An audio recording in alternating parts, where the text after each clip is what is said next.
عمرك سألت نفسك ليه أحسن أفكار بتجيلك وأنت مش مركز؟ تعال أقول لك ليه. ليه أحسن أفكار بتجيلنا وإحنا بناخد شاور، مش قدام اللابتوب أو إحنا في الشغل أو إحنا مركزين. العلم بيقول لك إن المخ ملوش وضع واحد، المخ ليه وضعين أساسيين، وضع التركيز ووضع الشرود. والمفاجأة بقى إن الإبداع مش بيطلع في وضع التركيز، الإبداع بيطلع في وضع الشرود.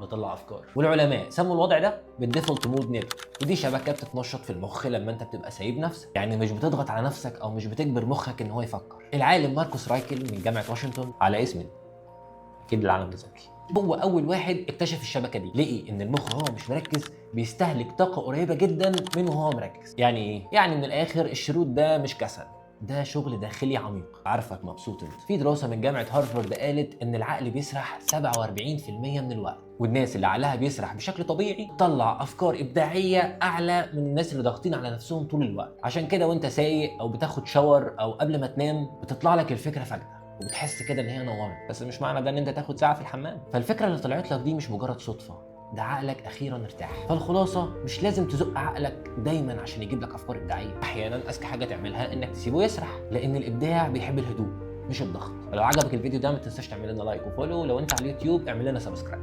وخليك مبتسم.